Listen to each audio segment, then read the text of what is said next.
We're gonna start it off getting ready to go to Bahamas. Start it off getting ready to go to Bahamas.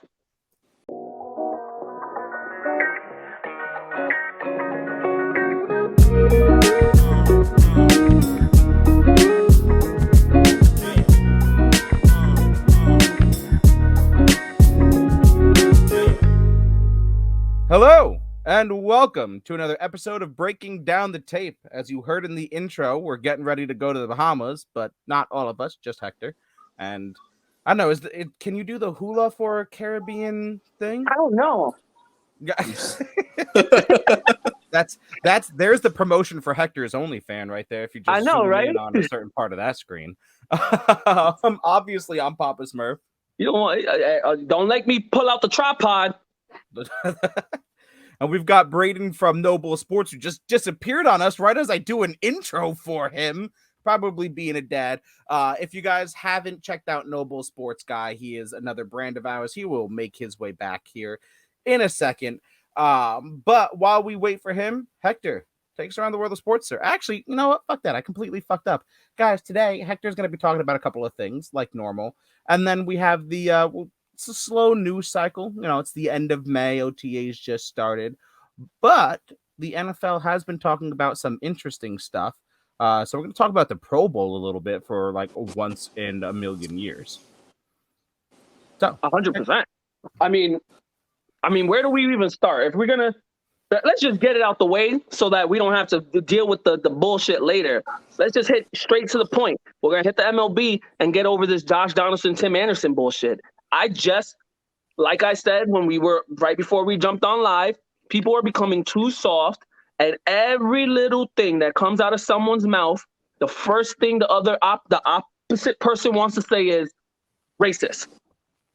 So yeah, to fill everybody in, if you haven't watched a lick of ESPN in the last fucking week, I guess back in 2019, Tim Anderson in an article called himself the next coming of Jackie Robinson, or in some equating there within. And since then, I guess Josh Donaldson on and off has been on his case. Now, Donaldson calls it friendly. It's been reported that they've never liked each other. I don't really care. But Josh Donaldson has been on his case calling him Jackie. And I guess it reached a boiling point the other night, and the bench is cleared in the way that baseball does, a lot of pushing and shoving and wannabes. And that's when Tim Anderson came out saying that it was racist. I let it slide the first time. I'm not letting it slide this time. I don't know. I definitely have the wrong heritage and skin complexion to make like a judgment call one way or the other. But it's hard for me to look at it and go, oh, that's racist. When Donaldson doesn't have a history of racism, or so we know to this point. And B, I feel like, and we talked about this in that if Judge called himself the next coming of Babe Ruth, that he's going to get shit when he rounds the bases, that people are going to be like, okay, babe. You know what I mean? And like nudge at him because of that. So I don't know. You made a big statement. Now you're getting ribbed over it, and you might not like it. Is it racism? I don't think so. If you want to call Josh Donaldson a bitch, call him a bitch. That's fine. But calling him racist, I don't know. What are your thoughts, Braden? Well, I think it was someone who got a little butt hurt.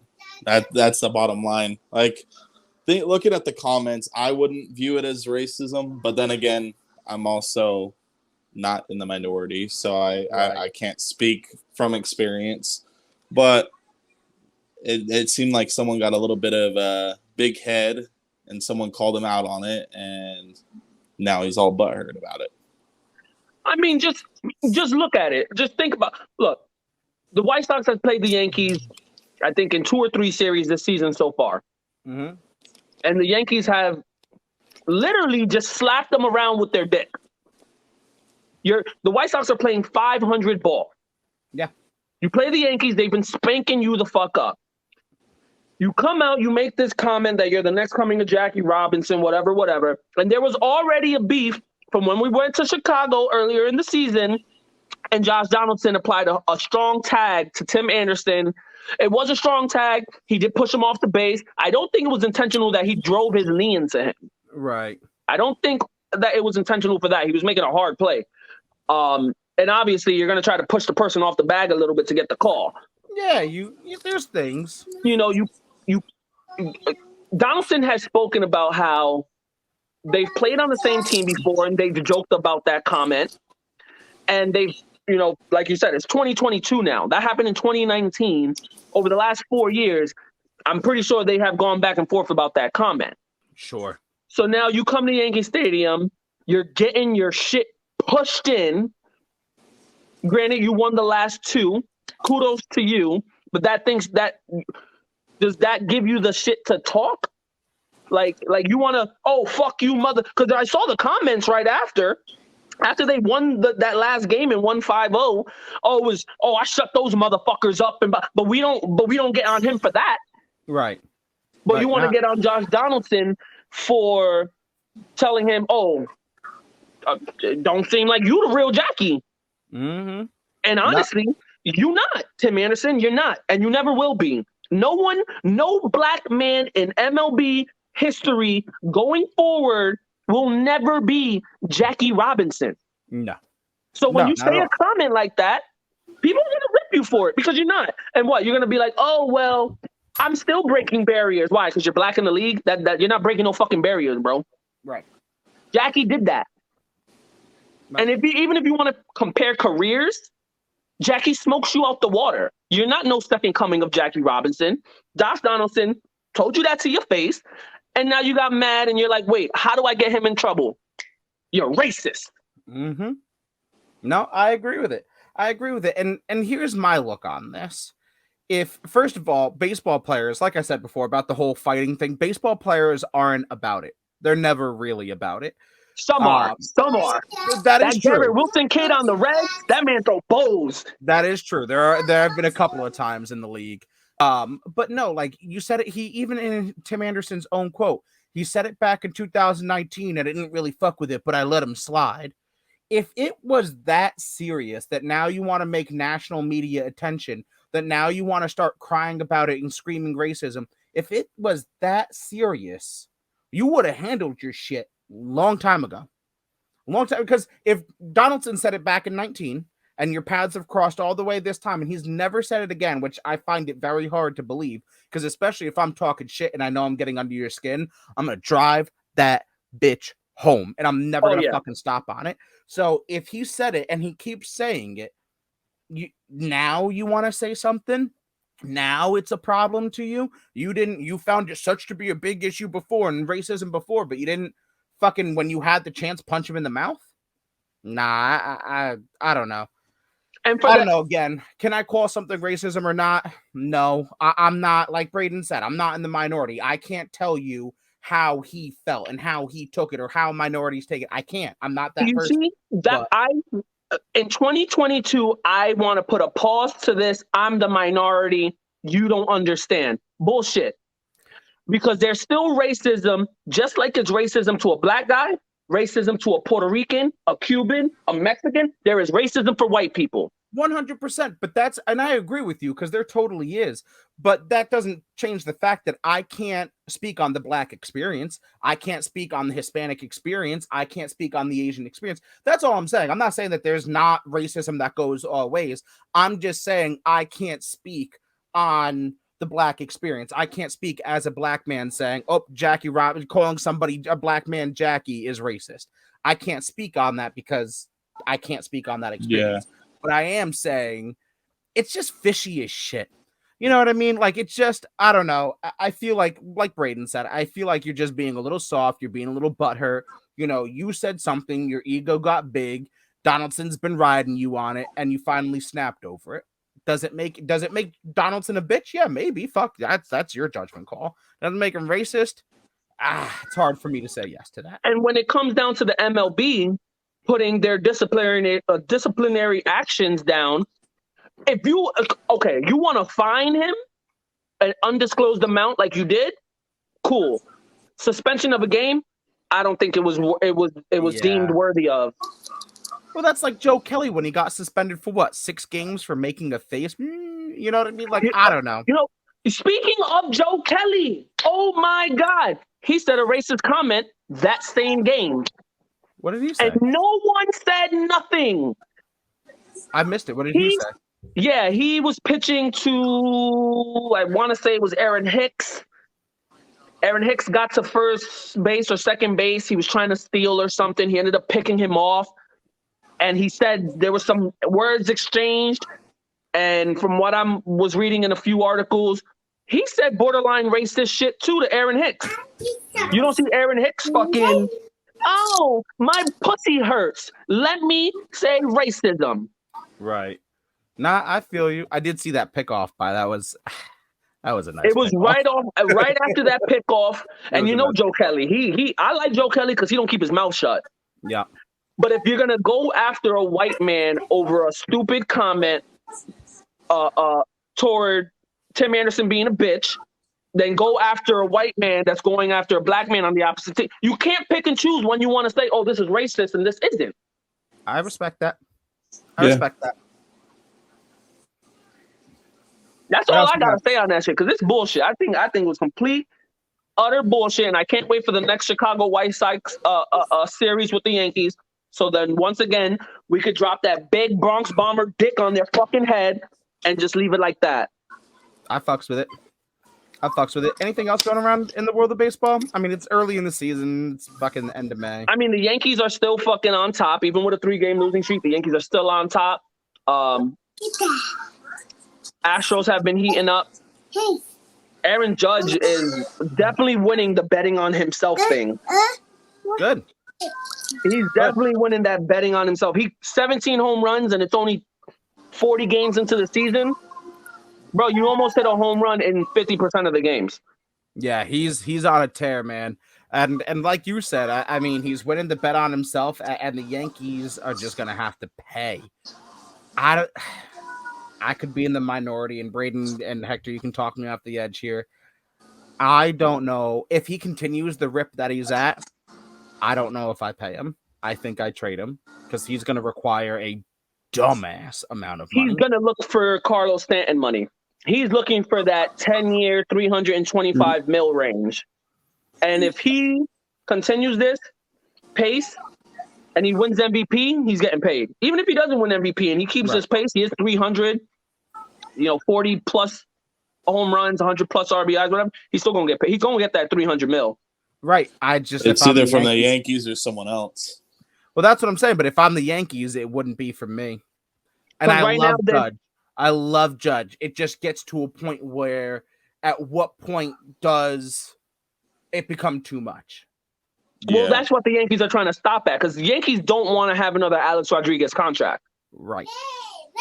But if you bet on yourself, and I mean, Judge is going to get 300. I don't think 10 years, but he won't get $300 million. And if it's not him, the Giants are already opened up cap to take him, and he's a Cali native. He's a Cali native. So, and I think he grew up a Giants fan. So the Giants are in it for him. The Texas Rangers are in it for him. The Astros are in the race for him. There's a bunch of teams willing to empty the load to take Judge. Empty the wallet load. So what else we got? Besides that, I think the Athletics are looking closer to finalizing coming to Vegas. I know they keep coming. The bigwigs keep coming back to Vegas to check sites. So I would like to see it. Vegas is the new sports town, but you know what? It's always made sense because that's, Vegas sets the betting lines, but Vegas is becoming the sports town here recently. The Astros need to get out of Oakland. I mean, when your minor league team are having more, the Athletics, Oakland, yep. One of the last teams in Oakland, When your minor league teams are selling more seats than your actual MLB team, there's a problem. That's always been the A's problem, though, man. They just cannot. I don't know what it is, man. They just don't have football fans, yes, but not diehard baseball fans out there. It's stunning to me. It's too many teams. I mean, you got the A's, you got the Angels, you got the Giants, you got the Dodgers. Yeah. And all those other teams are paying their players more money. They have nicer stadiums. The problem is the A's stadium is trash. And if you look at the minor league stadium here in Vegas, it is state of the art. It got voted the best minor league stadium in the U.S. Like, it's amazing. Like, I've been to it. They have a giant pool that you can watch the game in. They do all these promotions. Yeah, you could chill in a pool watching the game. It's like past center field. So it's like it's awesome. My wife and I, we have tickets, so we're gonna go to a game in August. There you go. I'm jealous. Brady's gonna be in the pool videotaping us, videotaping on the glide. There you go. With our here comes my little sponsorship nod, even though I haven't gotten it yet. With our little flask cap tumblers and little shots there. You like that? You like that? Little nudge in there, little sponsorship. Speaking of, sponsored by Flask Cap. Yeah, soon enough. I mean, like, it's official. The emails, the things are all signed. I'm just waiting for it to come in the mail. But for those of you who drink like Hector and I, Flask Cap is like game changing. Dude, I wish they came in earlier because I would have took that shit to the Bahamas. Bro, I don't know. I'm hoping. They said they were going to send it out today, which is Monday. But when I went and tracked it, they said they sent it out on like Friday. So today's Tuesday. Fuck me. Today is Tuesday. Oops. Hopefully it'll be here in time for Hector. I'm like fingers crossed for it. But yes, so Flask Cap goes on a tumbler. You can press a little button and dispense a half ounce of alcohol into your drink of choosing. So instead of having to go make a cocktail, do all the shenanigans, you just press a little button right into your mixer. Wham, bam, thank you, ma'am. Nice. You're right. I'm so fucking excited. I'm not even gonna lie. Anyway, back to sports. There's your quick little commercial. I've got one. I want to talk about the Rangers, man. I don't know what you had coming up, but I'm staying in New York about the Rangers, man. We got Game 5 tonight. Rangers down 2-1. They had a dominant Game 3 in which they just took over the Garden. We should be up 2-1. Point blank period. We should have took Game 1. We shot ourselves in the foot. We should be up 2-1, taking that 3-1 lead to go back to fucking Carolina and close it out. That's how it should have been. No, I agree wholeheartedly, man. Game 1, like you said, Game 1, Rangers are up late in the third period. Carolina ties it up, and then they just control OT and win it in OT. Game 2, the Rangers it was a closer game. It was a close game, but Carolina just seemed to be in control the entire time. Game 3, the Rangers had it. Hopefully we can win in the Garden. But the problem is Carolina has home ice. So we need to steal a game on the road. Even if we take it down to Game 7, we need to win a game on the road. And it scares me because how much longer can the Rangers take it to Game 7? The Lightning are sitting there twiddling their fucking thumbs, waiting for whoever comes out of this. And I was talking to a few guys on the other glide last night, and I was talking to Monkey, and I even said it. I said, even if the Rangers win, regardless who wins, Canes or Rangers, I love you, Rangers, but I don't see any one of them beating the Tampa Bay Lightning. Canes might have a chance. Yeah. But I don't see anybody. I think Tampa Bay might go and push right through that and wait for the Stanley Cup against whoever comes out the West. I mean, I'm going to say it because I'm a Rangers fan. Rangers are going to stomp them in 4. Rangers will sweep if they make it past Carolina. How seriously I say that, I don't know. Hey, I'm rooting for you guys. For you guys. I wanted to ask you, now that we have you here, Braden, how are the Knights doing? When's their next game? 2023. You can ask DeBoer how he likes his new job. Right. I do want to say, though, that even if the Rangers lose, the Rangers still win. Because if you look at the lineup to the Hurricanes, that's all Rangers. They're literally half their team are former Rangers that went to the Canes. Yeah, I know. Antti Ranta being being the biggest fucking factor there. I'm like, oh, of course it is. You got Ranta. You got what's the homeboy? They were booing the fuck out of him in the Rangers fucking arena in Madison Square Garden the other day. I don't know. I didn't get to watch the other game. Oh man! Every time the puck even went in his direction, it went from boo. It was fucking great. I know that after the game, Ryan Reeves and Artemi Panarin were saying something about a late hit at the end of the game. What happened there? I didn't get to see the whole thing. So the game, literally the clock hit 0. game is over. They're coming off the ice. The one dude from the Canes checked. I forgot who it was. He stick checked him, knocked the stick out of his hand and everything. So he turned around, checked him back, and said, "Fuck it," dropped the stick and just fucking wrapped him up, slammed him on the ground, and started going at it. You saw the ref try to do everything possible to get involved. Dude was sliding on the ice trying to get in the middle. They were not letting go. Was it Revis? Ryan Reeves? No, I don't think it was Reeves involved, because I remember seeing a quote from him saying that he wished he had gotten there a step faster, that he didn't realize what was going on at first, and he was a little bit delayed getting there. Otherwise, he would have been involved. And then I remember him saying, I wish I could, or was it Panarin? I saw a quote from Panarin saying that he wishes he could do some dumb shit at the blue line. So we'll see. I think tonight's game is going to be a little chippy. Yeah, I think within the first 3 games of this series, it has been clean, fast-paced, not many penalties, not many, people going to the box. It's been a pretty – this next game tonight, someone's fighting. Oh, for sure. Someone's catching I balls. guarantee Reeves is going to go out there and hit someone. Oh, that's I love him. That's all he's good for now. Well, that's nowadays. why they brought him on, is to be hitting people.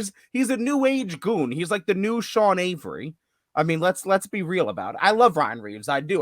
But let's be honest about his role in hockey. He's also one of the nicest guys too. Like outside of hockey. Oh, I bet. Same with Fox. Fox, they literally put him in because he's a defensive force to just go beat the shit out of people. I love Adam Fox. I love most of the Rangers. I love that entire squad that they got going on right now. So young. Mm-hmm. But they've got a good couple of, like Ryan Reeves himself, they've got a good couple of old guys in there to keep everybody level, keep everybody even. Honestly, I think that's a big factor of when it coming back down 3-1 against the Penguins. I think that's a big factor of why they're in these games, that it's like, oh, shit, backs against the wall, bunch of young kids. You get those older guys kind of even the locker room out, say, hey, let's put our heads down. Let's just go one shift at a time, And your coach is amazing, too. Your coach is amazing. I'm still pissed that we fired him. Like, I don't understand. One man's trash is another man's treasure, Braden. Like, he did nothing wrong in Vegas. Like, he had – and I'm going to say this kind of off topic, but I feel like since Vegas went to the Stanley Cup in their first season, it's given fans and it's given the ownership this unreal expectation that if they don't make it to the Stanley Cup every year or make it far in the playoffs, it's a fail. Like, get rid of everyone. Get rid of everyone. No, every fucking team should have that mentality. That is the mentality that the Yankees have. You win or it's a bust. So I find it funny that Hector is so much agreeing with that, because I was going to say that Vegas is becoming the sports market that New York is. Because New York, the mentality is very much the same. If you're not in the Super Bowl, if you haven't won the Super Bowl, if you haven't won the World Series, if you haven't won the Stanley Cup Finals, you haven't won the NBA Finals, like, it's a failure. You get like 2 seasons max, and then you're gone kind of situation. And especially I feel like with the Vegas, head coaches. for the very same reason, Braden, Vegas is becoming the same way. Oh, especially with hockey. I mean, they still had a winning season, but I've never been a fan of DeVore. I think he's a loser. I thought he was a loser, and I hated the hiring. I wish we would have kept him. Yeah. But I don't know what we're going to do. I've heard rumors that Gretzky just bought a professional lacrosse team here in Vegas. There's rumors that because he's huge in lacrosse. Like, I guess that's. Oh, well, hockey and lacrosse aren't exactly very different. They're kind of like close cousins. You guys set yourself up for having this kind of, I call it a good, bad situation where your expectations are that high. You come in first season in as an expansion team and you're in the Stanley Cup Finals. Yeah. I'm sorry. If I just built a team and brought them down here to Columbia, South Carolina, in my first year, I take that team to the Stanley Cup Finals. Every fucking year, I better be in the Stanley Cup Finals. If not, your job is on the fucking line. You already set a standard year one. The Columbia my unpopular opinion about that, though, if the Vegas shooting didn't happen, I guarantee Vegas wouldn't have made it to the Stanley Cup. That's what I'm gonna say wholeheartedly, because I mean, they it were does. It playing. gives you They that were extra. Yeah, they that were playing for emotional. more than just a game. Like they picked a city up that was in ruins. Like that. That's still like a lot of my buddies are cops, and their first day on the job, or they were rookies. That was their first experience, was the Vegas shooting, and to see how they picked us up and made us seem like, oh, even though this tragedy happened, it's okay. Like, yes, they didn't win the Stanley Cup, but I mean, I feel like they did lift up the city. It's more than just sports, man. That's why people are like, oh, sports ball, yeah, sports. Yeah, but it's more than sports. It's way more. Not that should have happened. The shooting is a tragedy and everything. Of course. But for cities and teams that have something like that happen, like it builds like chemistry and camaraderie, and it builds this. You get this thing in that city now. Like your team was the one good thing that was happening at that moment. Right. Like that's a driving force there. Now, you know, especially with that year happening, you have the tragedy, you go to the Stanley Cup Finals. That is what's making Vegas even more popular now, which is why the Athletics might go to Vegas, which is why they're looking into building more stadiums and bringing teams over. Like, that sets you up hitting that Stanley Finals. Because if the Golden Knights didn't make the Stanley Cup Finals, let's just say they fucking shut the bed that year. Look, like the Shitty Kraken. last place. Like, imagine they were shitty last place, like just completely trash season. You would not be having the hype that you guys have. 100%. Absolutely. Yeah, 100%. Like in 10 years, let's look 10 years down the road, and Vegas is like a thriving sports city, right? Yeah, the Knights have won a championship. The new Las Vegas A's have won. You know, the Raiders have made a Super Bowl, let's say.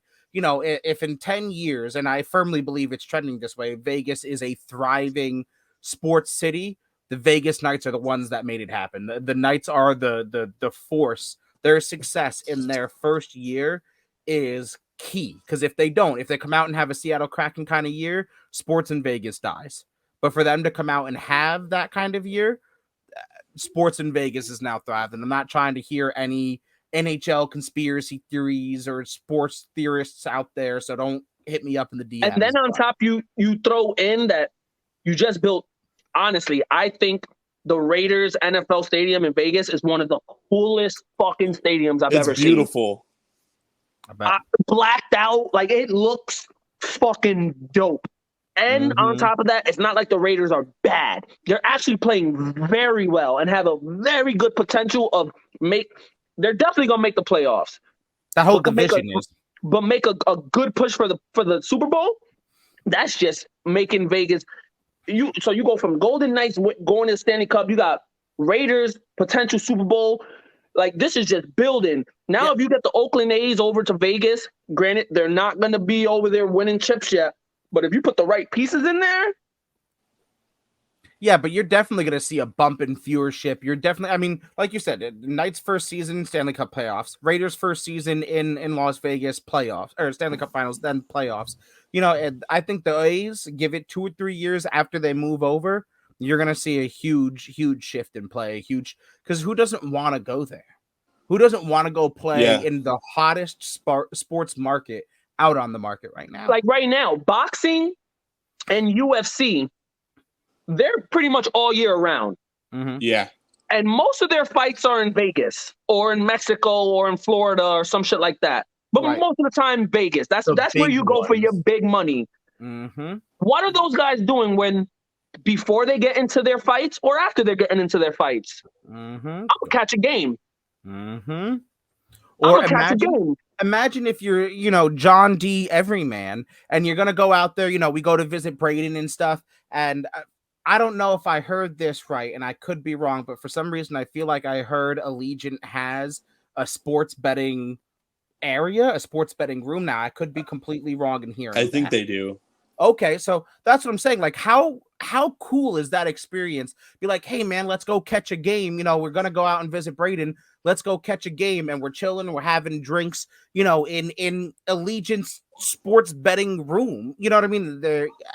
I don't know, that experience in my head is fucking next level. Well, you can take a tour of the stadium now. I think it's like $50. You get to go into the locker room. You get to go on the field, and it's cool. Like we went to the BYU Arizona game, and my brother and I were walking around, and we didn't have enough time to look at everything because not only is it a stadium, but they have so much history, so much cool. They had local artists come and paint murals and stuff like that, and it's I don't know. I feel like Vegas is just going to keep thriving because even the Aces are 7-1, and they're looking like the favorite to win the women's the Commissioner Cup and to win the championship. So, and I mean, the Running Rebels back in the 90s were really good too. People forget that. Vegas sports is definitely on the come up, man. Vegas sports is definitely on the come up, and honestly, it's all because of the Vegas Golden Knights. Every ounce of it's got it, in my mind, is attributed to them. 100%.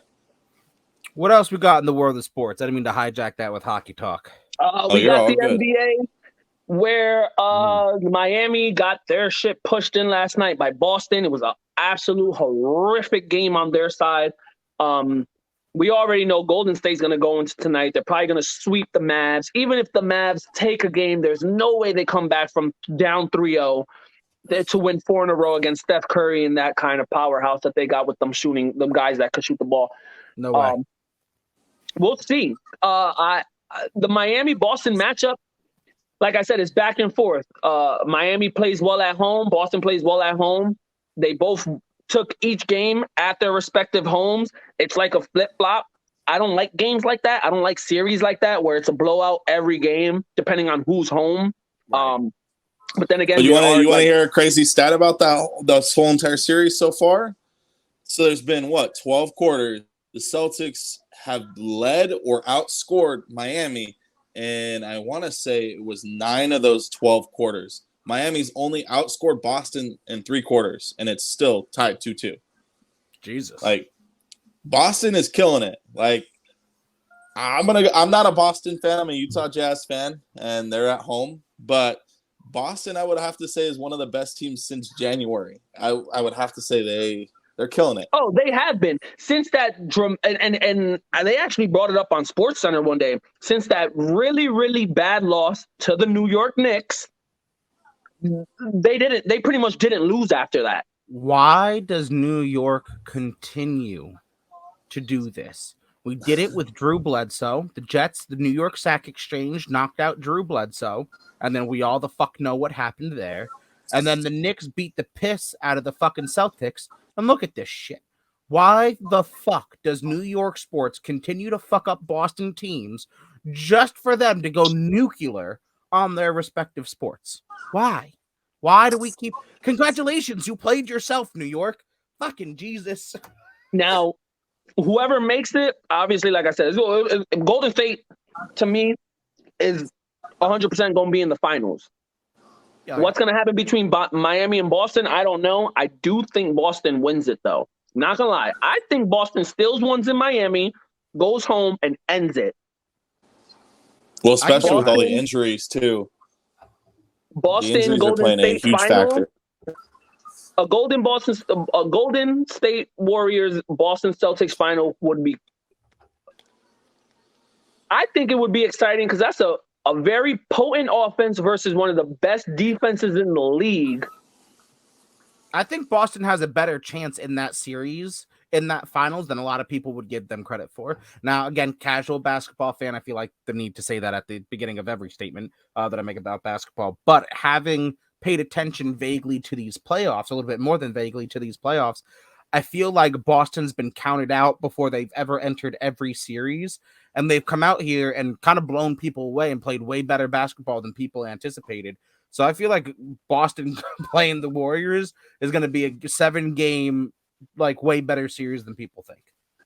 That's just me. And they're playing really well with missing key players too, because Marcus Smart's missed games, Al Horford's missed games, Robert Williams III has missed games, and they're still winning.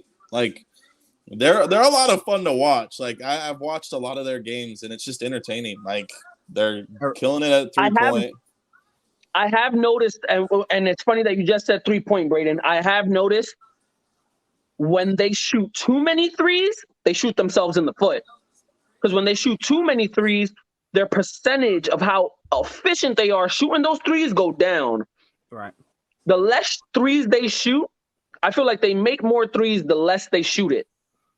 Right, be a little bit more concise and pick your shots better than just fucking hauling it up there. You know, when they shoot less threes, they are more efficient. They're making more of the threes instead of just lobbing threes up like they're Golden State Warriors. Right. And now, you know, you're shooting 25% from three, and now you're down 25. Makes sense. Makes sense. We have anything else on basketball? Or no? Because I got some football talk. Knicks and 6. Crazy. Knicks and 6. So much for that tattoo. I know, right? So I'm not even going to break for a commercial. We'll just like run this episode as an Around the World of Sports because in late May, news cycles are really slow for football. So we're just going to run this whole thing as an Around the World of Sports. So we're rapid. Unless you talk about women's football. We could talk about women's football. What did you share? Speaking of, before we get into the NFL, Braden, was it Texas Elite women's football? What is on like a 60-game winning streak or something 40, like that? 40 game. Did I have the name right? Yes, Texas Elite. Yeah, so the Elite they're Spartans. from the WNFC, and they've been on. So Braden shared it. Otherwise, I would have had no knowledge of this because I follow the WNFC, but they didn't make a big deal out of it. And if they did, I completely missed it. On a 40-game winning streak. I don't care, you know, for all the it's women's football fucking idiots out there. For any team in any competition ever, always having that kind of winning streak, it doesn't matter what level or what you feel about the sport. Like 40 games in a row is fucking wild. And most of the games are blowouts. They're not even, and I think only a couple of teams have scored on them. And this season, they almost lost a game. They won 20-21. So it was really good. And this year they might be knocked off because there's 4 undefeated teams going in the playoffs. There's 2 in the Pacific region, and then there's 2 in the Atlantic region, Texas being one of them. I mean, it's fun to watch them play. I want to say their quarterback actually got selected to be the starting quarterback for Team USA that's headed to Finland this summer. That's fucking cool. I want to know where in people growing up did women's sports become like not as important? You know, we go like I put it like this. When you grow up, say you got a sister. Obviously, Zach, I know you got a sister. I got 2 sisters. Braden, I don't know if you have you. Yeah, I have one sister. You know, put it like this. You grow up, you're watching them play sports, you support them, you go to their games, you cheer them on, you go to middle school, you go to high school. I'm sorry, when I was in high school, I didn't go to high school with none of my sisters. They had already graduated, but Valley Central softball was one of the best in New York. Valley Central swimming for women's, undefeated. Won the state title. Killers. Multiple years. Mm-hmm. Valley the track and field for women's, untouchable. Holly Cavaluso was untouchable. She went to Oregon to run track for them and broke records. Mm-hmm. So where in you supporting women's sports growing up, going to high school and all that, and then you going into your, adulthood, did women's sports become like second nature? Because last time I checked, bro, like I said, in high school, I supported them motherfuckers like I was out there. Hell yeah, my girls is better than your girls. Because now that we're adults, it's a hobby. It's a hobby. Girls can't play sport. In high school, it's okay that it's a hobby, but as adults, no. Oh, so it's okay for a man to make it a profession, but not a woman. Mm-hmm. Yeah, that's the mindset, unfortunately. Like, it irks me. So, like, I'll comment. So, like, I'm a top fan for both the WNFC and the WFA pages. And I'll comment. Mm-hmm. And a lot of times they'll post videos of, like, 12-year-old girl that's balling it out with the boys. Mm-hmm. And is balling it out. And all these negative comments are grown men that have little girls in their profile pictures or they're married to women. I'm like, what are you setting? What example are you setting to these little girls, these kids?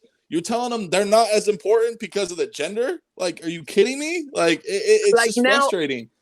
I get it to an extent when you're like, you should keep the sports, women's sports are women's sports, men's sports are men's sports. If you're a transgender or whatever, you should make your own league. Because obviously you don't want to play with the men, but you want to take advantage of the women's. I So don't necessarily agree. No, that's a lot of I don't men with their necessarily agree. transgender stuff. They go over to women's leagues and they dominate, like the swimmer. She won one heat and came in like 11th in all the rest of them. You have an advantage. In that sense, you should make, in this world, in this day and age, you should have your own league then.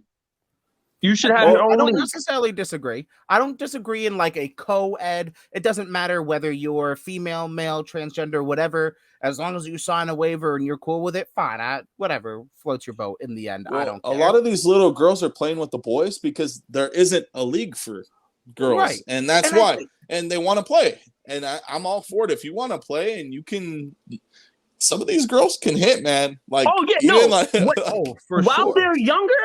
they're younger, yes. Now, when you're an adult and you're trying to make it, I'm saying they should have their own league. Women have their own league. Men have their own league. You shouldn't be trying to interject a woman into MLB baseball. I'm sorry. There's a very low chance that you are successful against a grown-ass man in MLB baseball.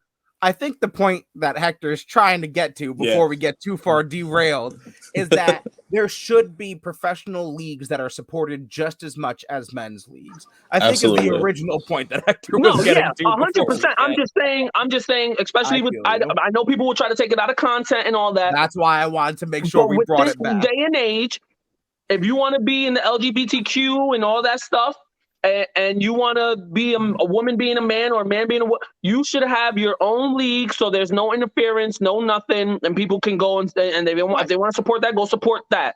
Right. Women's leagues, women. Now, growing up as a child, yes, there's not many places for little girls and stuff like that to join a football team or a baseball team or something like that. So at that age, because there's not much difference between the girl and the boy in their athletic ability.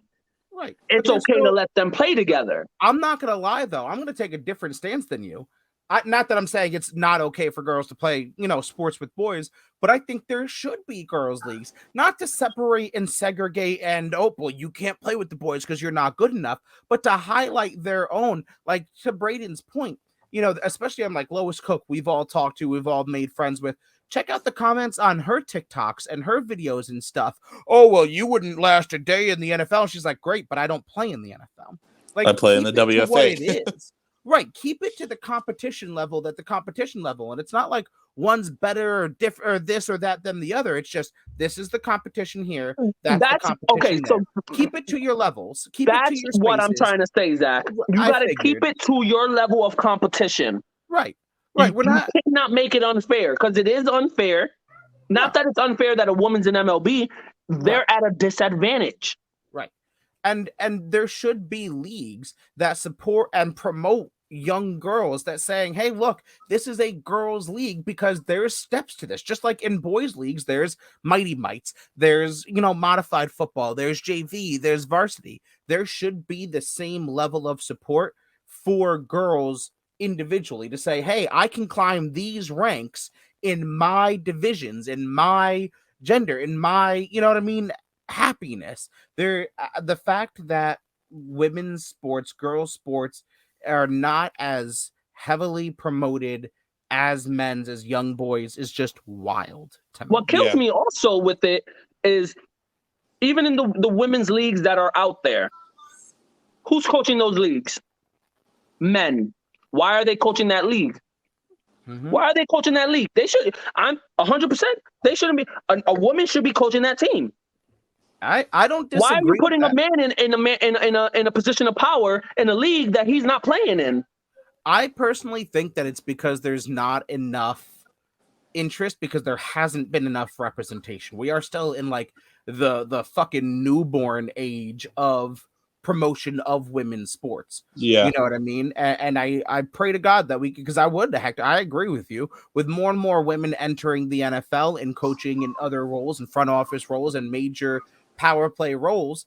I agree. They should be definitely in as well as in Like women's they're football. pushing so much for women to go coach in the NFL, but in your own league, you got a bunch of men coaching your teams. Get them the hell out. Put in a bunch of women to run your teams. Yeah. At the end of I the agree. day, though, they're not getting paid, unfortunately, with the WNFC, the WFA, and they want if they do a good job, I feel like they should get paid. And right now, with it still being in the early stages of their leagues, they have to pay to play. So I understand to an extent. But I agree. And shout out to the Silver Stars because their owner, Carrie Walters, not only is she an owner, she's a player and a coach. So she's awesome. the trifecta. And she's like an OG for women's football. If you listen to Breaking Down the Tape and take one thing from this episode, get the fuck on Google or Safari for you inferior Apple users and look up your closest women's football team, be it the WFA, be it the WNFC. Go check them out. Go to a game. I can speak personally for myself. I went down to Virginia to watch the DC Divas play, and I had an absolute blast. I love football in all forms, but go support women's football. Go support women's sports. There's no reason not to. Absolutely not. So Like there's my soapbox. It's a little bit weird, like, right? Like you got college baseball for men and college softball for women. And then after that, the men go to the MLB, but where the fuck do the women go? Yep. Team USA, and not all the people, only the best go to Team USA. So now you're taking only the best of Team USA based off of their careers in college. But where are they playing? Because they should have their own major league league. I agree. And that's the problem, Hector, is because you called it a career, but too many people look at it as a hobby. That's the issue. It's a career for a man, but it's a career for a man. Mm-hmm. Yeah. I interviewed Reagan Rush a while back. She's a professional hockey player in Europe. And it's because in the States, there isn't really a professional hockey. There is, but it's super duper small in the States, where in Europe, hockey's huge for both men and women. So she's killing it overseas, but it's sad that we can't keep our own talent here. Well, look at it this way. Look at Brittany Griner. Brittany Griner, who, by the way, still isn't motherfucking freed from Russia. But look at Brittany Griner. The reason that she is over there is to supplement her bullshit fucking income in the WNBA. So she's playing in the offseason in Europe and then got caught in this bullshit and still isn't free. I think they're negotiating her release for a prisoner. The NBA and WNBA teamed up now. The NBA teamed up with WNBA and obviously the U.S. government to get her out. That's another thing. Brittany Griner is one of the biggest stars in the WNBA. I think her salary in the WNBA is like $200,000. It's less than that, I would say. Granted, that's a lot of money to us, but that's pennies to the NBA players. Mm-hmm. Mind you, she goes over to Russia and she's making 3 times that to support her family. Mm-hmm. And granted, what's going on in her reasoning behind getting stuck over there because Russia wants to be a piece of shit with Ukraine, and they want to hold her against the U.S. and that's a whole other conversation. But she had to go to Russia to make money to support the family because the WNBA isn't paying the players the right way. Yep. I will say Al Davis is doing something right though, because he bought the Las Vegas Aces and wants to change that and is giving their players more money because he has the money to give. Yep. And I hate the argument that people make is, they don't generate enough money. Okay, if you put in the amount of marketing that you put in the NFL, the NBA, all these other major league sports, there's going to be more money because how many people don't even know that there are professional women's leagues? Bro, to my own discredit, I knew about the DC Divas because of the phenomenal marketing that Lois has done for herself. Oh, yeah. I have one right up the road, the New York Knockout. I didn't fucking know that shit until fucking Lois called me out on it. And I was like, oh, I'm a piece of shit. I'm sorry. You know what I mean? So, but anyway, keeping it in football and ridiculous opinions of shit, the NFL is discussing getting rid of the Pro Bowl and replacing it with other activities that would draw more fan revenue or something to that effect. I'm all Where do we for it. stand? All for it. I think if you're gonna get rid of the Pro Bowl, which again I'm for it too right now, because the Pro Bowl back then was cool. The Pro Bowl now wasn't. If you get rid of the Pro Bowl, you should bring back those crazy like Pro Bowl events that we did. Let's see who could throw the ball the farthest, who could kick the longest field goal, who could do all these, do all these crazy events that they used to do back in the day before the Pro Bowl game that they did, while they were vacationing. They did all these little events, dodgeball, all this crazy shit as competitions, and then the Pro Bowl happened.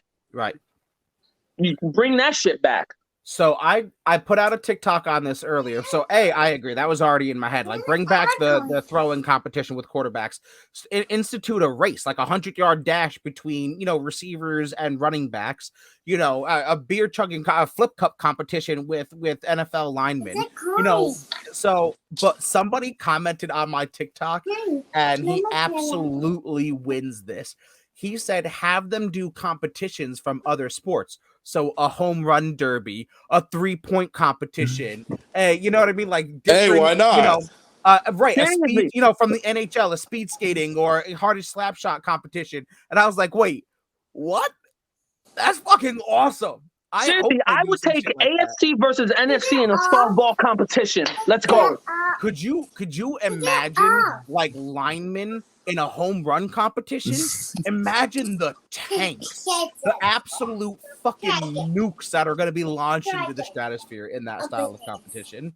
Well, didn't Myles Garrett play in the NBA celebrity game this past season and killed it? Like, Myles Garrett's not allowed to compete. Myles Garrett's, you can call me racist, you can call me whatever you want. That's fine in this statement. Myles Garrett's not allowed to compete in shit because he was built in a fucking lab somewhere. That dude is planet. Okay. That dude is massive, and he was dunking all over motherfuckers. I saw a picture of him with his like eyes at the rim. No, that is scarier than all of the wildlife in Australia combined. A dunk competition between fucking some of the most athletic NFL players. A dunk competition. Have off or do it like you said, a field goal competition, but with wide receiver. You know what I mean? Like, there are so many cool and fun, and and then this is off the top of my head live right here. Have an Average Joe's competition, like with I miss that TV show. That TV show, you know what I mean? Lit. Like have a kicking competition between linemen and like your average everyday American. They just go in there, be like, you're pointing to the crowd and be like, you could kick a field goal. I bet. Or have a skills competition. Have like the passing competition with average people at wide receiver. So Drew Brees throwing to you. You know what I mean? Like, just a random person. You can sell tickets. $1,000 tickets to enter into this. Whatever. I think that would be, people would tune in for that kind of shit. Absolutely. I think that's the change of the day. Yeah, because the Pro Bowl now has become just so watered down. You can't tackle, you can't breathe on them, you can't sneeze at them, you can barely look at them. Shit, if you throw the ball at them, that's wrong. But that's why the point of football. But on the flip side, why would you? Like, if I'm an NFL player making hundreds of millions of dollars and I get selected to the Pro Bowl, okay, awesome. But why would I go out there and do jack shit? I'm not. You want to say I'm a lineman? You want to get by me? Get by me. I'm not tearing shit. I'm not breaking shit trying to stop. See, you're taking it to the extent of saying I need to go out there and play like I'm playing to go to the Super Bowl. Well, first of all, the Pro Bowl was before the Super Bowl at one point.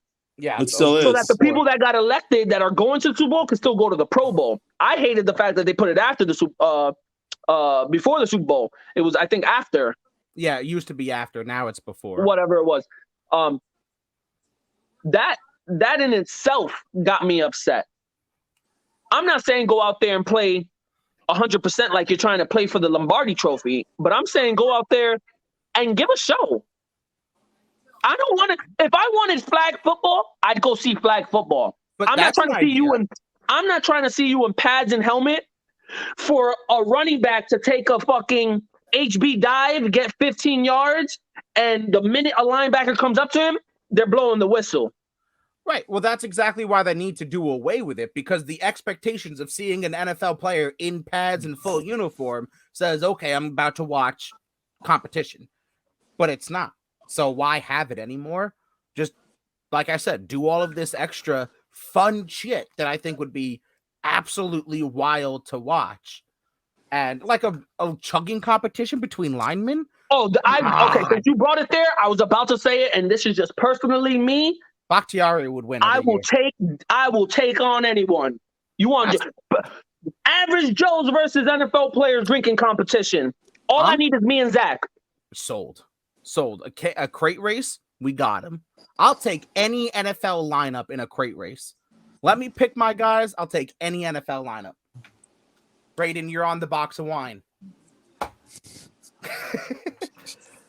But no, I'm first. Like I said, obviously we're all in agreement that doing away with the Pro Bowl is the best idea. But I definitely think they should make like a jam-packed week of just cool-ass fucking competitions and stop making it in Hawaii. Like, no offense to Hawaii, but it's so fucking inaccessible. It was in Vegas, for the average everyday person. Oh, Vegas this last year. Okay, but start bouncing it around in Hawaii. Stop bouncing it around like the combine and shit now, or the draft and shit now. Start bouncing it around to different cities and shit so that it's more accessible to more Americans and more people. And I don't know. I think it would be a fucking crazy time. I think it'd be a blast the only for them reason to have some sort of cool activity. The only reason I think they kept putting it toward Hawaii was, well, it's February. Right. It's February, so they need the warmest place, which is it's either Florida or Hawaii. Sure, but I mean, you could still, there's domes. You could put it in the cold stadium. Louisiana. You could. You know what I mean? I saw another comment on TikTok, and I want to hear you guys' thoughts on this. He said, have it an actual Pro Bowl game, but do it with like bubble roster guys. Do it with guys who were like undrafted this last year, or who, you know what I mean, practice squad level guys. You know, have a full blown competitive tackle football game, but with guys who aren't on NFL rosters, who just missed the line, who just, you know what I mean, and have that kind of style where these guys can earn their keeps for next year. What do you think about that kind of mentality on it? I like that too. I want to feed off of that. I think the guys that get selected to the Pro Bowl should be able to pick a guy in their respective position to take their place to play. So, like, Devontae Adams gets selected to the Pro Bowl, and he's on the Raiders. He goes and he picks the next wide receiver on his team, on his respective team, to take his place. Obviously, the Pro Bowl and the accolade itself still goes to Devontae Adams, but he picks a wide receiver in his team to take his place, to showcase himself, to see where, you know, get some playing time, to see how it's going to be for the following year. Okay, so like take like a practice, like can it be a practice squad guy in this world, or no? Just it has to be a team player. I'm saying more of a team player, not a practice guy. So it gives that you know, that the second or third or fourth string guy, right, some showcase time, so they could be like, all right, maybe we can plug him in the next season and see what he can do. I'm not opposed to that. Yeah, that would be good too. Because then at that point, you can make those guys ball the fuck out. Right. Because if they get injured, they get injured. It is, I mean, it sucks that they get injured, but as an organization, you play like a legit game, right, and you let them showcase their talents as that second, third, or fourth string. Right. In all honesty, it's a win-win. And to the injury point, you know, as a team standpoint, if you get injured, you get injured. It's not like you were a guy who really affected the outcomes of games in the first place. And B, if you are that guy, this is your chance to make a statement against talent. Instead of just in practices, instead of just, you know, oh, wow, that guy looked good in shoulder pads and a helmet. Like, this is your moment to make a stand and say, hey, I'm that guy. And you know what? That dude. I'll even add more into it. The guys that do get selected to the Pro Bowl, if they do want to go to the Pro Bowl and play in it and know that they're going to go 100, play anyway. So now you got second and third and fourth strings playing against a few first stringers. You never know. You never know. Give that guy a chance, and he might show you something any given Sunday. I don't necessarily hate that. I don't necessarily hate that at all. I think either way that they go, if they were to go with that competition of quote unquote lower level guys, or if they were to just go balls to the wall fun kind of shit, I think either way is better than what we have now. 100%. Yeah. But that's all I got, man. It is a slow news cycle in May. I do got one more question for you. Oh shit. What's up? So Drew Brees, it's through the woodworks that he may come back. He may unretire and play. There's also rumors linking him to possibly going to Seattle. How do you like that move? For Drew Brees, let me specify. I don't like it. For Drew Lock, I don't like it. For Seattle, I mean, fuck yeah. If you're Seattle, you take that 10 times out of 10 with no questions asked, because your alternative is Drew Lock and Geno Smith.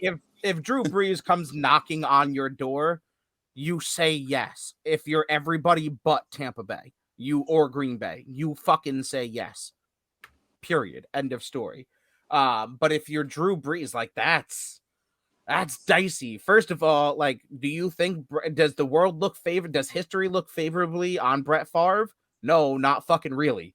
You run a real risk of looking like Brett Favre. That's true. That's not really. Do you want to fucking play that game? You're playing outside in Seattle. Like, no offense to Seattle, but that's not exactly the place you want to play as you get later in the fucking season. We all remember, and or I later can't in compare your this years. to anybody else, but look at fucking Brett Favre when he was playing late into his years in Minnesota and when he was out in Green Bay. Like, he looked miserable. That man was not having fun playing football at all. Shit, when he was on the Jets, even though he gave him a 9-7 record, he was looking like he was just at that point. He should have never been back on the field. Mm-hmm. Yeah, so I mean, if I'm Seattle, I love it. If I'm a Seattle fan, I'm like fucking spanking my dick every night, praying to God Drew comes to Seattle. But if I'm a Drew Brees fan, or if I'm Drew Brees myself, or if I'm a sports historian, and I don't like that at all. I think that's my thing is too, when you decide to retire, that's it. Like, you're hanging it up. If you come back and you're like, I want to unretire,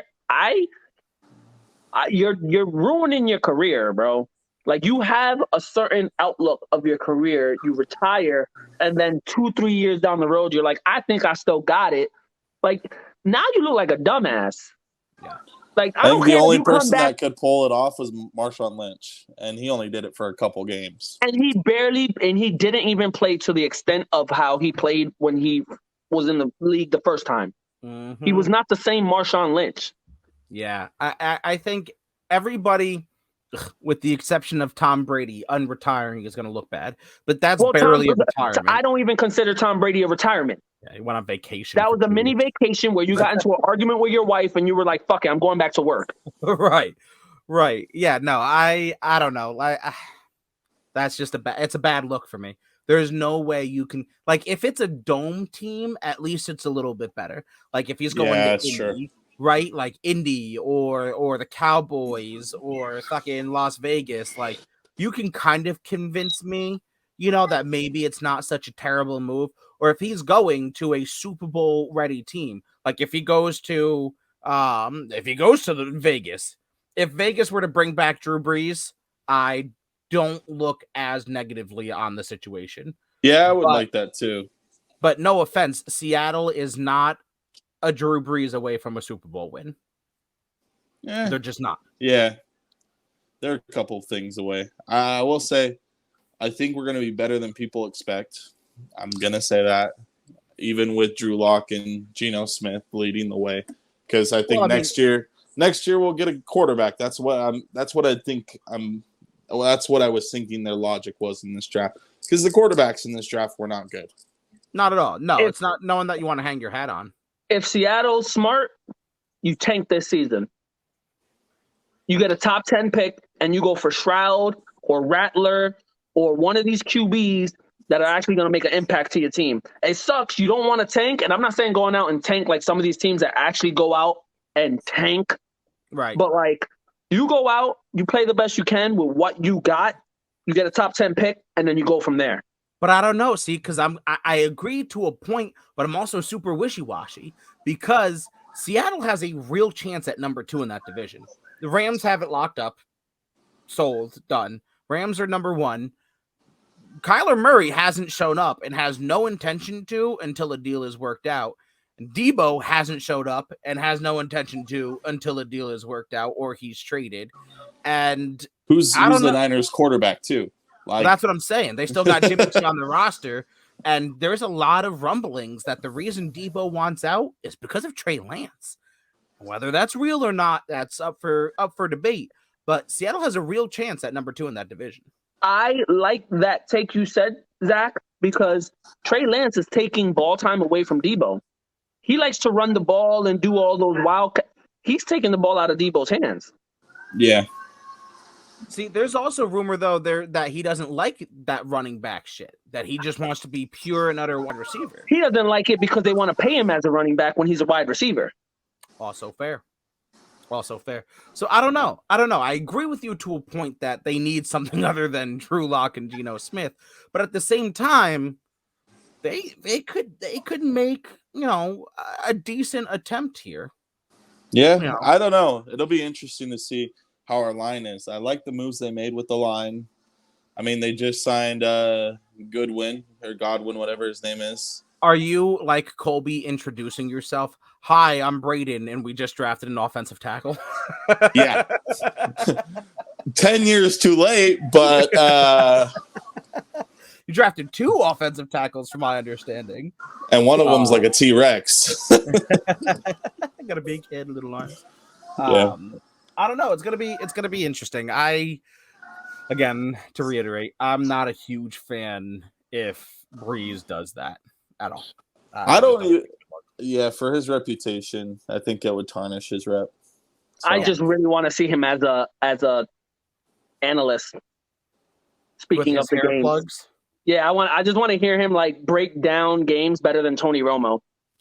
I'm not gonna lie, man. That's been the one nice thing about Tony Romo is you get really good in-depth like explanations. That's the only thing I give Tony Romo ever credit for is that as an analyst, the motherfucker could break down the field. Yeah, I think Drew Brees would also do a really good job at that. But that's all I got, man. Like I said, news cycle in May has been slow. The Jets, I feel like this is I said it last week. No rookies are holding out. There's been no like, oh my God, this team hasn't signed so-and-so yet. It's pretty copacetic in the NFL right now. We're pretty on a slow pace.